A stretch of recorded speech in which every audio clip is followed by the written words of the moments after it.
खुद की बहू जो ऐश्वर्या राय बच्चन जी हैं, उनको थप्पड़ मारा था बीच महफिल में सलमान खान ने। आज कंगना रनौत के साथ एक औरत के साथ हो रहा है। यही अगर आपकी बेटी के साथ होता, अगर उसका घर तोड़ा जाता, उसका ऑफिस तोड़ा जाता, उसको मारने की धमकी दी जाती, आपके बेटे को हरामखोर और नॉटी गर्ल जैसा नाम दिया जाता, तब भी आपका यही स्टेटमेंट होता कि आपका बॉलीवुड बदनाम हो रहा है। लेकिन वो औरत एक माँ का दर्द नहीं समझ सकती, क्योंकि आपके पति ने, आपका जो 70-80 साल के जो अमिताभ बच्चन जी हैं, उन्होंने अभिषेक बच्चन जी का चिता नहीं जलाया, क्योंकि उनके उम्र में जवान बेटा नहीं खोया उन्होंने। मैडम, ये बॉलीवुड इंडस्ट्री को गटर तो बाद में बोला जाएगा, जो आप मुंह खोल रहे हो ना, गटर वाली बदबू आपके मुंह से आ रही है। सारे मर्द मर चुके हैं, कोई मर्द बचा नहीं, तो एक बूढ़ी आंटी आके आती है और बॉलीवुड का बागडोर संभाल लेती है, और पीछे जवान खून आके बोलते हैं जी बड़े होकर हम ऐसे बनना चाहते हैं। जया बच्चन जी, मैं सबसे पहला क्वेश्चन जो मैं पूछूंगी आपसे, कि आज आपको बुरा लग रहा है कि बॉलीवुड को बदनाम किया जा रहा है? इतने वर्षों से आप महाराष्ट्र में रहती हैं, मुंबई में रहती हैं, शिवाजी महाराज की नगरी में रहती हैं, तो यहाँ पे जो इतनी पवित्र भूमि जो शिवाजी महाराज की नगरी है, उनको बदनाम किया जा रहा है, महाराष्ट्र सरकार को बदनाम किया जा रहा है, उसके लिए बुरा नहीं लगा? चलिए, मैं मठ्ठा पुलिस की बात नहीं करती, मैं महाराष्ट्र सरकार की भी बात नहीं करती, महाराष्ट्र स्टेट को बदनाम किया जा रहा है, वो बुरा नहीं लगा आपको? तो आज आपको इतना बुरा क्यों लग रहा है कि आपकी इंडस्ट्री बदनाम हो रही है? यहाँ पे इंडस्ट्री के बारे में तो किसी ने कुछ कहा नहीं, यहाँ पे चुनिंदे उन लोगों के बारे में कहा गया है जो कि ड्रग्स लेते हैं, और आपको बुरा इसलिए लग रहा है कि कहीं ना कहीं आपकी बेटी भी ड्रग्स का सेवन करती है। ये फैक्ट है कि उनकी बेटी भी ड्रग्स का सेवन करती हैं। तो मैं ये औरत से हम क्या उम्मीद कर सकते हैं, जो हमेशा से एरोगेंट रही हैं, एटीट्यूड दिखाते आई हैं, रूड रही हैं, इवन ये तो मीडिया तक से इन्होंने सही से आज तक पेश नहीं की है। तो मैडम, आपको बता दूं, आपका अस्तित्व सिर्फ इतना है कि वो अमिताभ बच्चन महानायक की आप वाइफ है, इससे ज्यादा कुछ नहीं है। ना आपके बेटे इस काबिल है जो कुछ कर सके। तो ये क्या स्टैंड लेगी महाराष्ट्र के लिए? जो आज तक अपने परिवार के लिए स्टैंड नहीं ले पाई, वो महाराष्ट्र के लिए क्या स्टैंड लेगी? और आज आइए बॉलीवुड के लिए स्टैंड लेने। इसकी खुद की बहू जो ऐश्वर्या राय बच्चन जी हैं, उनको थप्पड़ मारा था बीच महफिल में सलमान खान ने।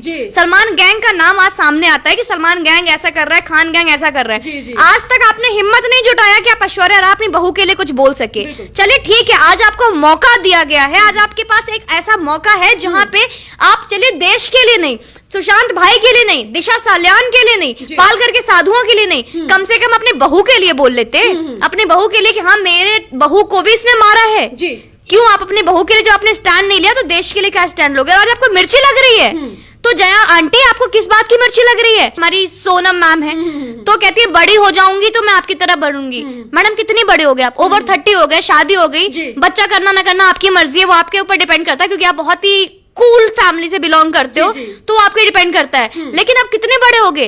और अब ये कह सकते हो कि जब बुढ़े होगे तो जया बच्चन की तरह लगना चाहोगे। फरहान अख्तर जी हमारे आके सामने कहते हैं कि हमें गर्व है। तो आपको किस चीज पे गर्व है? आपको गर्व है कि सुशांत को, आपके को स्टार को बेरहमी से मार दिया गया, इस पे गर्व है आपको? इस पे तो आपने कुछ नहीं बोला, और आपने एक बार भी नहीं बोला कि निर्मम हत्या की गई पालघर साधुओं की, इस पर तो आपने एक शब्द नहीं बोला।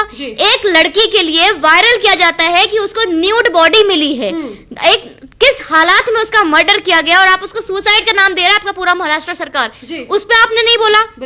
एक औरत, मैं सोचती हूँ जया बच्चन जी से, जया बच्चन जी, अगर जो चीज आज कंगना रनौत के साथ एक औरत के साथ हो रहा है, यही अगर आपकी बेटी के साथ होता, कि अगर उसका घर तोड़ा जाता, उसका ऑफिस तोड़ा जाता, उसको मारने की धमकी दी जाती, आपके बेटे को हरामखोर और नॉटी गर्ल जैसा नाम दिया जाता, तब भी आपका यही स्टेटमेंट होता कि आपका बॉलीवुड बदनाम हो रहा है? या फिर आपका बेटा एक दिन आपका भी, जैसे अभी हंस रहा है, खुश है, आपको पता है कि आपका बेटा क्या है आपके लिए, बचपन से पाला है आपने, आपका बेटा है, आपका खून है, आपको पता है कि बेटा कैसा है आपका, आपके बहनों को, उनके, आपकी बेटियों को पता है भाई कैसा है आपका, और उसी बेटा के बारे में बोला जाता है कि वो बाइपोलर है, डिप्रेस्ड है, एंजाइटी में जी रहा है, और एक दिन कोई आता है और आपके बेटे को आपसे दूर लेकर जाता है, और एक दिन एक कमरे में आपका बेटा अगर फांसी पे टंगा हुआ मिलता है, मरा हुआ मिलता है, तब भी आपका यही स्टेटमेंट होता?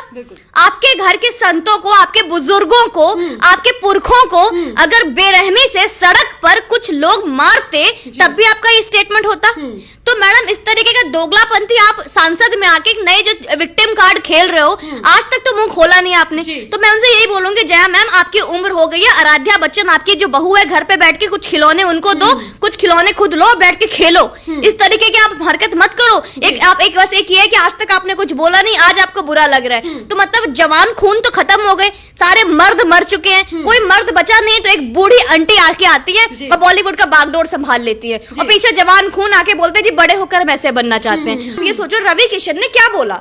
रवि किशन ने ऐसा बोला कि हाँ जी जया जी आपका बॉलीवुड फैमिली, आपका घर वाला अमिताभ बच्चन या फिर आपके फैमिली से कोई ड्रग्स ले रहा है। उन्होंने तो सिर्फ ये बोला कि भविष्य में ऐसा ना हो, उस पर उन्होंने चिंता जताई। उन्होंने सिर्फ ये बोला कि आगे आने वाली हमारी भी जनरेशन होगी, क्योंकि उनको लगता है कि मेरे टाइम में कोई ऐसा नहीं करता था या फिर अमिताभ बच्चन जी के टाइम में ऐसा नहीं करता था। लेकिन आज की जनरेशन जो है, जो उनको ऐसा लगता है कि बॉलीवुड में ड्रग्स पैडलर बढ़ते जा रहे हैं, करोड़ों की लेन देन होती है ड्रग्स के नाम पर। उनका कहना है कि और इसमें गलत क्या है, और जो सामने एनसीबी खोल के ला रही है, खोद के ला रही है, खुद सामने चीजें आ रही है। यहाँ तक कि गोवा से कनेक्शन दिखाया जा रहा है, डार्क नेट से कनेक्शन दिखाया जा रहा है, वहां पे आप ऐसे स्टेटमेंट दे रहे हो। मैडम जब एनसीपी नार्कोटिक्स डिपार्टमेंट जब सुशांत के केस में आई थी ना, उस वक्त अगर आप ये स्टेटमेंट देते तो एक बात वैलिड समझ में आती है, सबूत है, गवाह है, जो हमारे जो मुजरिम है वो जेल में है, पूरा बॉलीवुड निकल के सामने आ रहा है, सारा अली खान जैसे का नाम आ रहा है, और लोग बॉलीवुड के सितारे अपना इंडिया छोड़ के भाग रहे। वो नहीं दिख रहा आंटी को, लेकिन आंटी को बॉलीवुड बदनाम हो रहा है। कितनी मूवी की आंटी आपने बॉलीवुड में, जिसके ऊपर टिप्पणी की है वो 600 मूवी बना के बैठा है। बोलते हैं जिस थाली में खाया उसी थाली में छेद किया। मैडम थाली बनाने का और बनाया हुआ थाली परोसने का रिवाज नेपो किड्स के लिए है, उन लोगों के लिए नहीं है जिन्होंने अपना अस्तित्व खुद बनाया, उनके लिए नहीं है जिनका वजूद उन्होंने खुद बनाया। तो ये रवि किशन हमारे बिहार के हैं, तो इनका कोई वजूद नहीं था बॉलीवुड में, क्योंकि ऐसे लोग को टिकने नहीं दिया जाता है। और ये टिकने की कोशिश की थी सुशांत भाई ने, क्या इल्जाम हुआ, क्या अंजाम हुआ उनका।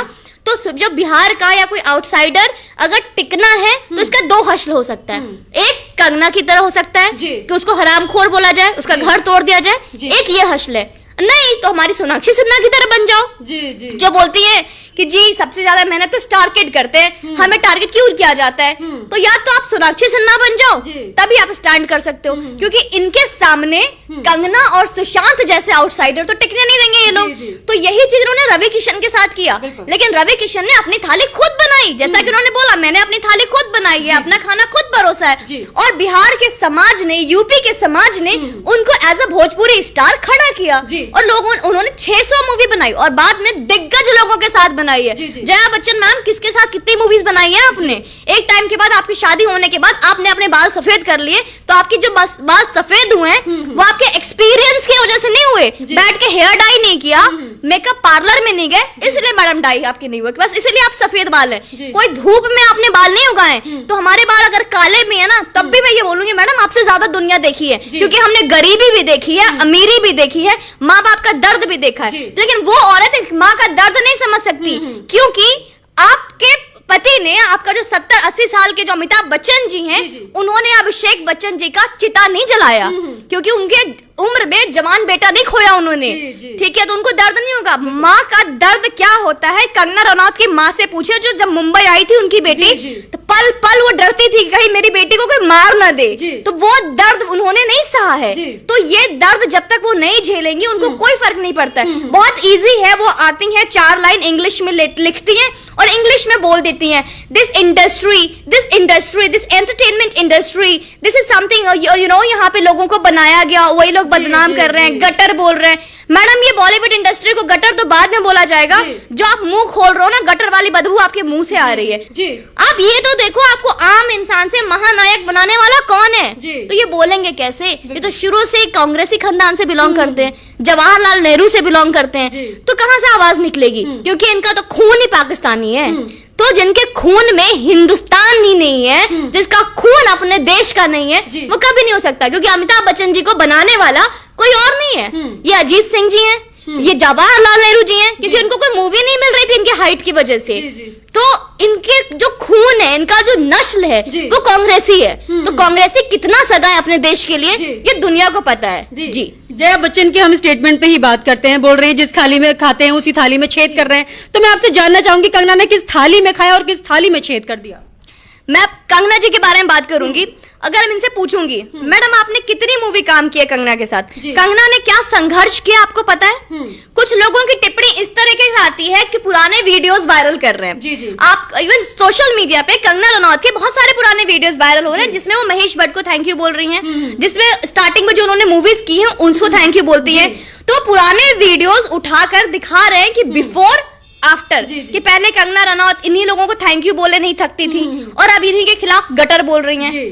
तो भारत बदल रहा है, हमने वो जिंदगी भी झेला है और हमारे बुजुर्गों ने आजादी से पहले भी अपनी सांसों को बंद नहीं की थी। पर इसका मतलब ये नहीं कि अगर हम गुलामी की जिंदगी जी चुके हैं, यहाँ पे रहने के लिए हमने अगर उन लोगों को सलाम ठोका है हमारे बुजुर्गों ने सिर्फ जिंदा रहने के लिए, स्टेबल होने के लिए, इसका मतलब ये नहीं कि उन बुजुर्गों का जो आने वाला कल है उनको सलामी ठोकेगा। अगर आज हम आवाज नहीं उठा रहे, कुछ लोग हैं जो इस चीज पे आवाज नहीं उठा रहे, क्योंकि ये जो आज हुई है बॉलीवुड में पहले से होता आ रहा है। दिव्या भारती मैम के टाइम हुआ, परवीन बॉबी के साथ हुआ, हमारे बुजुर्गों ने आवाज नहीं उठाई। इसी तरह आज अगर आवाज उठाई होती तो हमें फक्र होता कि जो चीज आज हम सुशांत भाई के लिए लड़ रहे हैं, शायद ये उन लोगों के साथ क्या हुआ वो सामने आता। तो ये देश बदल रहा है, वी नीड अ चेंज। तो अगर कंगना रनौत आज उनको थैंक यू बोल रही है और आज उन्हीं के लिए लड़ रही है, क्योंकि उन्हें भी रियलाइज हुआ द सेम वे जो लोग आज भारतीय मुझे देख रहे हैं, जैसे उन लोगों को रियलाइज हुआ कि जो मेरे बुजुर्गों ने सहा, झेला, आवाज नहीं उठाया, अब ये टाइम है कि हमें आवाज उठानी चाहिए और हम आवाज उठा रहे हैं। हम दिव्या भारती के लिए कुछ नहीं कर सकते, परवीन बॉबी के लिए कुछ नहीं कर सकते, शायद हमने जिया खान के लिए भी कुछ नहीं किया, लेकिन अब क्या ये जरूरी है? कुछ लोग ऐसे उठकर आते हैं, बोलते जिया खान के टाइम कहाँ थे मैम, क्यों जिया खान के टाइम क्यों नहीं किया? अब मेरा नाम सुमन पांडे है तो कुछ मुस्लिम लोग ऐसे बोलते हैं जिया खान के टाइम क्यों नहीं थे? सर जिया खान में नहीं बोला, जरूरी है कि हम अब सुशांत में भी ना बोलें?